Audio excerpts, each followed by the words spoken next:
नमस्कार, आप देख रहे हैं दुनिया दरबार। आज इस वक्त की सबसे बड़ी खबर सामने आ रही है ईरान से। ईरान में बड़ा हमला हुआ है अमेरिका की तरफ से। अमेरिका ने सीज फायर के बीच में बुधवार को तड़के यानी कि आज सुबह सबसे बड़ा एयर स्ट्राइक किया है। और इस एयर स्ट्राइक को इस तरीके से देखा जा रहा है क्योंकि आपको भी पता है कि 3 जुलाई से 9 जुलाई तक आयतुल्लाह अली खामनेई का अंतिम संस्कार चल रहा है।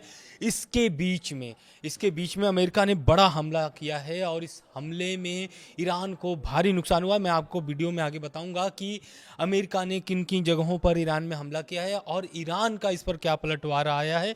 ईरान के साथ साथ ईरान ने भी कई देशों पर हमला किया है, जैसे जो खाड़ी देश है, कुवैत है, बहरीन है, इस पर भी हमला किया है। तो आगे एक एक करके हम आपको अपडेट्स देते जाएंगे। आज के सबसे पहले 5 बड़े अपडेट्स हम आपको बता देते हैं कि ईरान ने बीते दिनों स्ट्रेट ऑफ हॉर्मुज पर 3 टैंकरों पर निशाना बनाया था। इसको लेकर के अमेरिका ने पलटवार किया है और अमेरिका का जो एयर स्ट्राइक है उसमें भारी नुकसान ईरान को सहना पड़ा है।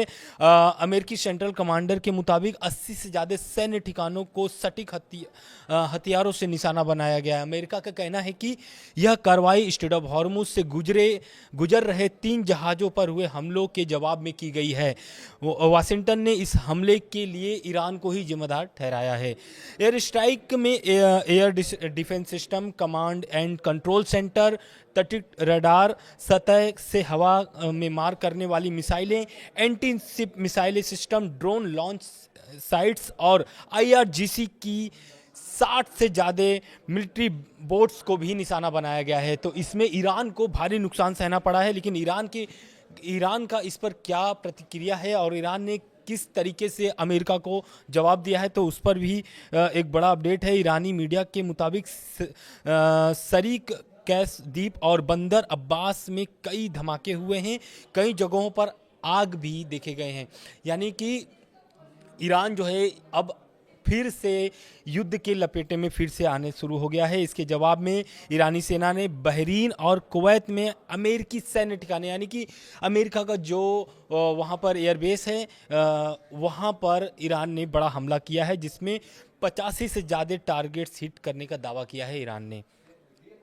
ये हो गया आपका आज का अपडेट।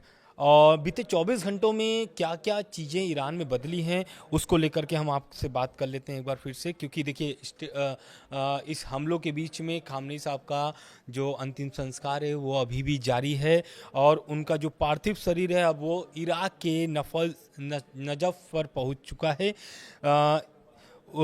ईरान के पूर्व सुप्रीम लीडर जो आयतुल्लाह अली खामनेई हैं, उनका पार्थिव शरीर मंगलवार रात यानी कि इसके पहले आप देखे होंगे कि तेहरान में पहले अंतिम यात्रा निकली थी, उसमें लाखों लोग शामिल हुए थे उनको श्रद्धांजलि देने के लिए।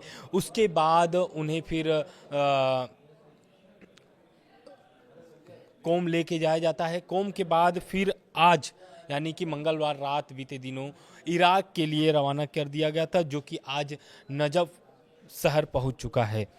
और ये अंतिम यात्रा इराक से फिर इनकी जो पार्थिव शरीर है फिर ईरान लाया जाएगा, जहां पर मशहद यानी कि जो खामनेई साहब का जो पैतृक गांव भी है एक तरीके से, जहां उन्होंने इस्लामिक शिक्षा भी हासिल किया था, वहीं पर इमाम रजा की दरगाह है जहां पर उन्हें दफनाया जाएगा यानी उन्हें सुबर्दे खाक किया जाएगा।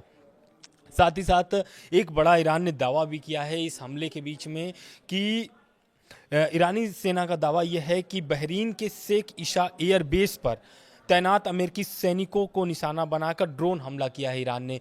तो आप समझिए कि जिस तरीके से लग रहा था, कतर ने भी अभी पहले बयान दिया था आयतुल्लाह अली खामनेई के अंतिम संस्कार के 1-2 दिन बाद ही कतर का बयान आया था और उन्होंने कहा था, कतर का बयान में ये था कि ये जो अंतिम संस्कार चल रहा है इसके बाद अमेरिका और ईरान की फिर से बैठक होने वाली है। लेकिन अब जिस तरीके से हमले शुरू हो गए हैं, इस हमले के बाद नहीं लगता है कि ये जो बैठक है फिर से शेड्यूल हो, क्योंकि आपको भी पता है कि कतर जो है कि कतर के दोहा में अमेरिका और ईरान की आखिरी बैठक हुई थी। इस बैठक में कई शर्तें भी रखी गई थी, जो कि इस हमले के बाद यानी कि ईरान जो है बड़े आरोप लगाए हैं अमेरिका पर। इस हमले के बाद ईरान के जो संसद स्पीकर मोहम्मद बागिर गालिफा हैं, उन्होंने बाकायदा ट्वीट करके यानी कि एक्स पर पोस्ट करके उन्होंने एक तरीके से अमेरिका पर आरोप लगाया है। उनका ये कहना है कि अमेरिका लगातार समझौते का उल्लंघन कर रहा है। जिस तरीके से ईरान के कई जगहों पर हमले हुए हैं जिसमें भारी नुकसान भी सहना पड़ा है, उसको लेकर के गालिफा के मुताबिक अमेरिका ने हॉर्मुज में ईरान के अधिकारों में दखल दिया है, लगातार सैन्य हमलों की धमकी दी है, ईरानी तेल निर्यात पर प्रतिबंध फिर से लागू किए हैं, दक्षिणी ईरान पर एयर स्ट्राइक की और लेबनान में जारी इजरायली सैन्य कार्रवाई का समर्थन किया है। इसको लेकर के जो ईरान के स्पीकर हैं उन्होंने निशाना साधा है। तो ये रह गए आज के अब तक के बड़े अपडेट्स। आगे भी हम आपको अपडेट्स पहुंचाते रहेंगे कि ईरान में अभी क्या हो रहा है, क्योंकि देखिए हमले फिर से शुरू हो गए हैं और यह हमला अब कब रुकेगा ये बताना मुश्किल है। धन्यवाद।